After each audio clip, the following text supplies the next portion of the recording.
ਨਾਮ ਹੈ RK garment ਔਰ ਤੁਹਾਨੂੰ ਦੀਦੀ ਨੂੰ ਕੀ ਰਿਜ਼ਲਟ ਆਏ ਨੇ। ਹਾਂਜੀ ਦੀਦੀ ਜੀ, ਤੁਸੀਂ ਪਹਿਲਾਂ ਆਪਣਾ ਨਾਮ ਤੇ ਪਿੰਡ ਦਾ ਨਾਮ ਦੱਸੋ ਜੀ। ਨਮਸਕਾਰ, ਮੇਰਾ ਨਾਮ ਅਨੂ ਹੈ, ਮੈਂ ਪਿੰਡ ਕੁਈਆਂ ਸਰਵਰ ਤੋਂ ਹਾਂ। ਹਾਂਜੀ ਦੀਦੀ, ਇਹ ਤੁਸੀਂ ਫੂਡ ਸਪਲੀਮੈਂਟ ਕਿੰਨੇ ਟਾਈਮ ਤੋਂ ਖਾ ਰਹੇ ਹੋ? ਹਾਂਜੀ, ਮੈਂ 3 ਮਹੀਨੇ ਤੋਂ ਖਾ ਰਹੀ ਹਾਂ। ਹਾਂਜੀ ਦੀਦੀ, ਤੁਹਾਨੂੰ ਕੀ ਰਿਜ਼ਲਟ ਆਏ ਨੇ ਇਹਦੇ ਨਾਲ? ਕੀ ਮੈਨੂੰ ਇਹਦੇ ਪ੍ਰੋਬਲਮ ਨਾਲ ਸੀ? ਬਹੁਤ ਹੀ ਫਰਕ ਪਿਆ ਜੀ।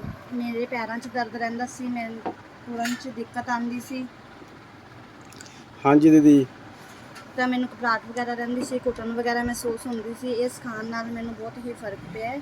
ਮੇਰਾ weight lose ਵੀ ਹੋਇਆ ਇਹਨੂੰ ਖਾਣ ਨਾਲ। ਹਾਂਜੀ, ਕਿੰਨਾ weight loss ਹੋ ਗਿਆ ਜੀ? ਮੇਰਾ idea 7 kg। 7 kilo weight loss ਹੋ ਗਿਆ ਜੀ। ਹਾਂਜੀ, ਬਹੁਤ ਵਧੀਆ ਰਿਜ਼ਲਟ ਆ ਦੀਦੀ। ਤੁਸੀਂ ਦੋਸਤਾਂ ਨੂੰ ਕੀ ਕਹਿਣਾ ਚਾਹੋਗੇ ਜੀ?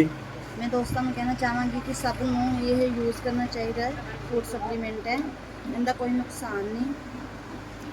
ਹਾਂਜੀ ਦੋਸਤੋ ਇਹ ਕੋਈ ਦਵਾਈ ਨਹੀਂ ਹੈ, ਇਹ ਫੂਡ ਸਪਲੀਮੈਂਟ ਹੈ ਜੋ ਸਭ ਨੂੰ ਖਾਣਾ ਚਾਹੀਦਾ ਦੋਸਤੋ। Thank you.